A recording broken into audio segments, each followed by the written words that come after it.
मेरे इस चैनल पर आने वाले सभी दर्शक और श्रोता सबको मेरा सादर सप्रेम नमस्कार। 190 वर्ष का अंग्रेजों का वो कार्यकाल ईस्ट इंडिया कंपनी से लेकर सुभाष चंद्र बोस तक, 1857 से लेकर 1947 तक, स्वतंत्रता प्राप्ति तक। स्वतंत्रता वो अधूरी थी, स्पॉन्सर्ड लोगों को सौंपा गया था। वो क्या तमाशा है, वो एक अलग कहानी है। मैं बीच बीच में उस कहानी की ओर आपका ध्यान आकर्षित करता रहता हूँ। उसके परिणाम हमें देखने को मिले, अच्छी तरह से देखने को मिले हमें। और वो जो भी था, पर हम जिसको 15 अगस्त 1947 को आज़ादी मिली ऐसा हम बोलते हैं और उस दिन हम सेलिब्रेशन भी करते हैं।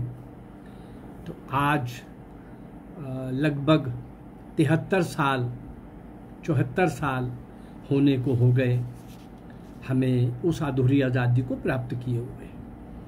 परंतु उस आज़ादी को प्राप्त करने के लिए भी असंख्य नर नारियों ने अपनी कुर्बानी दी, बलिदान हो गए, आजीवन कष्ट सहते रहे। अंडमान की सेल्युलर जेल, काला पानी की सजा, वहीं पर खप गए, वहीं की मिट्टी में मिल गए। उनकी चीख पुकार भी किसी को सुनाई नहीं दी और उनमें से कुछ बच गए। वो आज़ादी के बाद भी अगर जिंदा रहे तो उनको वो सम्मान नहीं मिला। बस गांधी, नेहरू, एक चाचा और एक राष्ट्रपिता। अरे राम अगर इस देश के सपूत हैं, शिवाजी, महाराणा प्रताप, गोविंद सिंह, गुरु गोविंद सिंह भारत माता के सपूत हैं, राम और कृष्ण सपूत हैं, तो ये राष्ट्रपिता कहाँ हो गए? ये कैसे हो गए? और नेहरू और गांधी की दोनों की जेलें वीआईपी जेल थीं। एक लाठी तक इन दो नेताओं ने नहीं खाई। गांधी अंग्रेजों को सूट करता था और नेहरू स्पॉन्सर्ड लीडर था अंग्रेजों का। ऐसे बहुत सारे लोगों के नाम मैंने आपको गिनाए हैं। आज चलिए उस श्रृंखला को हम आगे बढ़ाएं जिन अनंत असंख्य लोगों ने इस स्वतंत्रता प्राप्ति के लिए इस महायज्ञ में अपने आप को आहूत कर दिया। इतिहास में उनको कहीं स्थान नहीं मिला। उसी श्रृंखला में जो मैं आपको बताता चला रहा हूं उसी को आगे बढ़ाएंगे। असंख्य अनगिनत नर नारी ब्रिटिश सत्ता के क्रूर कारनामों से जूझते हुए अपने प्राणों की कुर्बानी दे रहे थे। तभी मात्र 14 वर्ष की और 14.5 वर्ष की दो वीरांगनाएं उन्होंने कुर्बानी का ठान लिया। उन दो वीरांगनाओं के नाम शांति घोष और सुनीति चौधरी। शांति घोष और सुनीति चौधरी, इन दो वीरांगनाओं को, दो नन्ही कलियों को आज हम स्मरण करेंगे, श्रद्धांजलि देंगे। जिनको इस देश ने याद नहीं किया, समाज में याद नहीं किया, सत्ताधारियों ने, उन काले अंग्रेजों ने जिन्होंने अंग्रेजों के साथ एग्रीमेंट किया था कि नेताजी सुभाष चंद्र बोस जिंदा या मुर्दा मिलेंगे तो आपको सौंप देंगे। उन्हीं काले अंग्रेजों ने इन महान क्रांतिकारियों का, असंख्य नर नारियों का, नायक और नायिकाओं का, बच्चे, बूढ़े, जवान, महिला, पुरुष, कितने ही लोगों ने इस देश की आज़ादी के लिए सर्वस्व निछावर किया, परंतु उनका नाम नहीं। ऐसी ही बेनाम और गुमनामी में खो गई दो वीरांगनाएं, शांति घोष और सुनीति चौधरी को आज मैं आपके सामने पेश कर रहा हूं। गुलाम क्रांतिवीरों के साथ इतिहास के पन्नों में ही ये दोनों भी सिमट कर रह गई। शांति घोष, सुनीति चौधरी। ब्रिटिश सत्ता के क्रूर कारनामों की काली छाया सारे पूर्वी बंगाल में छा गई थी। लोग आतंकित हो गए थे। परिणाम ये हुआ कि कुछ क्रांतिवीरों ने भी संकल्प ले लिया कि हम इस दृश्य को बदलेंगे। कोई भी बोलता है तो जुबान काट दी जाती है, इतनी सख्ती। कोई भी सर उठाता है तो कलम कर दिया जाता है। कोई भी हिलता है तो शिक्षों में बंद कर दिया जाता है। ये सख्ती और नहीं चलने देंगे। क्रांतिकारियों के सब्र का प्याला छलकने लगा। उनका हृदय बदला लेने के लिए व्याकुल हो उठा। परिणाम ये हुआ, मास्टर सूर्यसेन, मास्टर दा सूर्यसेन ने 18 अप्रैल 1930 को चटागांव के शस्त्रागार पर कब्जा कर लिया। अनंत सिंह और गणेश घोष को छुड़ाने के लिए मई 1931 में चटागांव की जेल को डायनामाइट से उड़ाने का प्रयत्न किया गया और 30 अगस्त 1931 को हरिपद चटर्जी ने पुलिस इंस्पेक्टर हसन उल्ला खां को गोली से उड़ा दिया। काका के पुलिस इंस्पेक्टर जनरल सीमेन की हत्या कर दी गई। एसपी हडसन को सरेआम गोली से उड़ा दिया गया। एक तरफ अंग्रेज जुल्म, अत्याचार, सख्ती, खौफ, भय का वातावरण बनाते हुए आगे बढ़ रहे थे। दूसरी तरफ क्रांतिकारी भी बराबर उनको उत्तर दे रहे थे। क्रांतिकारियों के बुलंद इरादे देखकर, बुलंद हौसले देखकर ब्रिटिश सत्ता जो थी वो घबरा उठी। ब्रिटिश अधिकारियों में भय व्याप्त हो गया। ना जाने कब कौन सी गोली किस क्रांतिकारी की, किस ब्रिटिशर्स को, किस अंग्रेज को छलनी करके चली जाए। अधिकारियों की सुरक्षा के सख्त पहरे कर दिए गए, पाबंदियां लगा दी गईं और पूर्वी बंगाल में 15 से 35 साल की आयु के सभी लोगों के परिचय पत्र बनाए जाने लगे, उस पर फोटो लगाए जाने लगे और लोगों का आना जाना भी बहुत कठिन हो गया। ये अंग्रेज क्यों कर रहे थे? ताकि क्रांतिकारियों को वो अपनी रेंज में पकड़ में ला सके, क्योंकि बहुत सारी घटनाएं एक साथ हो गई थीं। अंग्रेजों का इस समय भय और आतंक में होना, आतंकित होना स्वाभाविक था और वो अपनी सुरक्षा के लिए ये सारे प्रबंध कर रहे थे। अब हुआ क्या कि एक गांव से दूसरे गांव तक जो छोटा मोटा व्यापार था वो भी गड़बड़ हो गया। लोग बहुत कम घर से निकलने लगे। पता नहीं किसको पकड़ के अंग्रेज लोग अपना बदला निकालने, खुन्नस निकाले, गुस्सा निकाले और इस प्रकार का सारा दौर चल रहा था।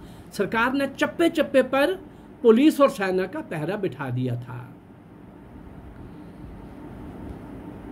उसी समय त्रिपुरा का जिला मजिस्ट्रेट स्टीवेंस था। त्रिपुरा का जिला मजिस्ट्रेट स्टीवेंस था।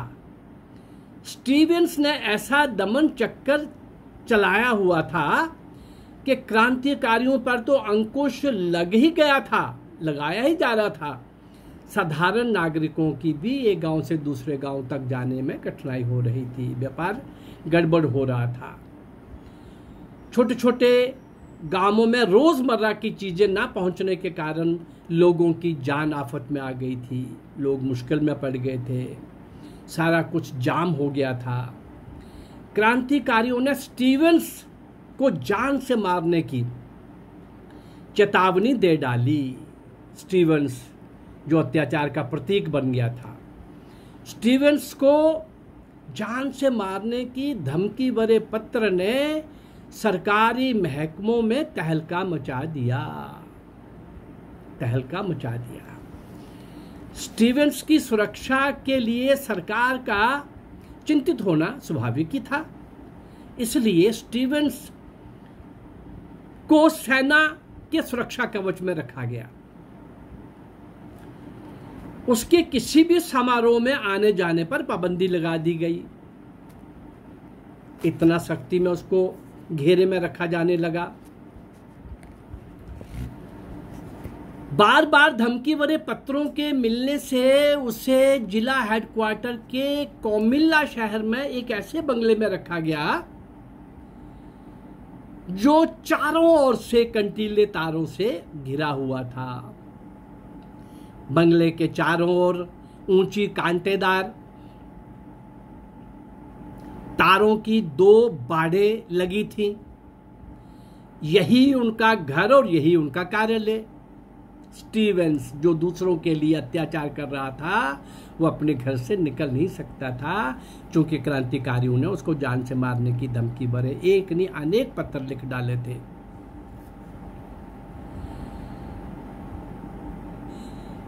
यही सरकारी कार्यालय और यही घर होने के कारण वो डिप्रेशन में रहने लगा, टेंशन में रहने लगा। अंदर से ही किसी की आज्ञा के होने पर ही कोई मिल सकता था। सरकारी काम भी रुक गए। कोई सरकारी बंदा भी अगर स्टीवेंस को मिलना चाहता है उसकी भी तलाशी होने लगी। सारा काम मानो रुक गया। इसी बंगले से स्टीवेंस ने बड़ी निराशा, हताशा और उदासी में और टेंशन में और डिप्रेशन में अपने बड़े भाई को अपने ऊपर मंडराते मौत के खतरे के बारे में अपनी दुर्दशा का वर्णन एक पत्र में किया था, जो कि उसकी हत्या के कुछ समय के बाद प्रकाशित हुआ। अब वो पत्र क्या था जो स्टीवेंस ने अपने बड़े भाई को लिखा? क्या अवस्था थी उसकी?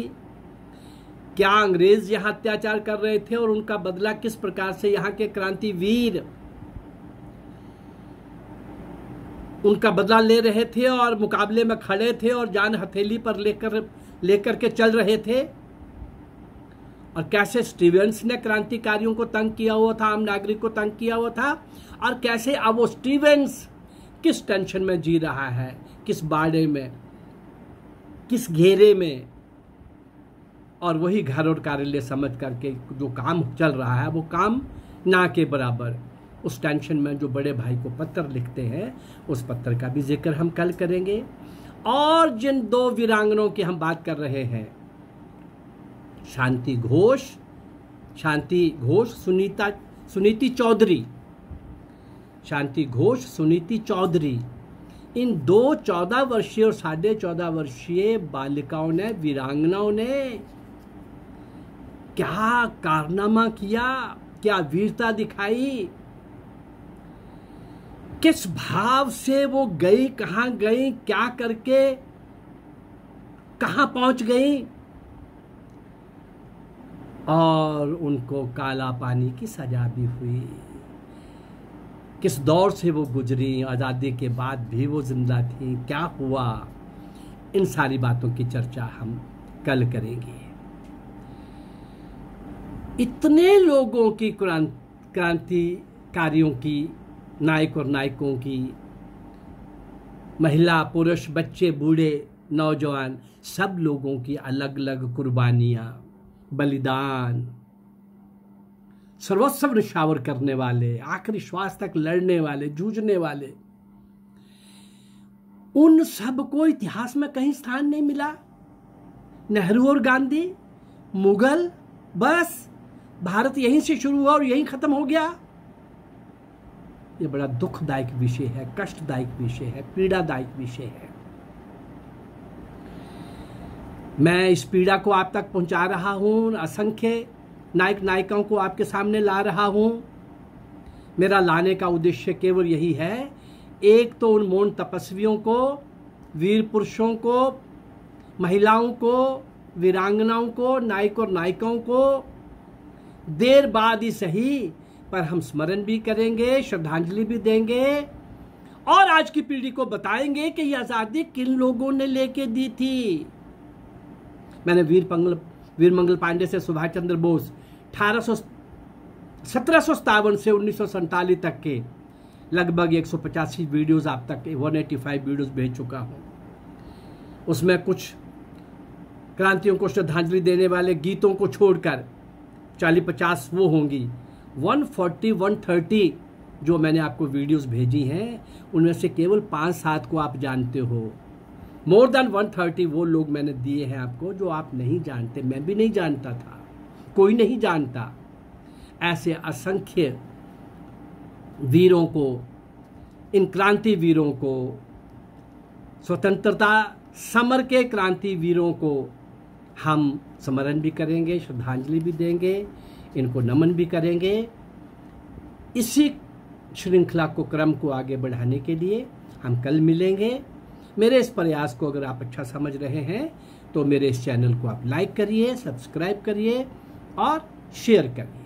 नमस्कार, जय भारत, धन्यवाद।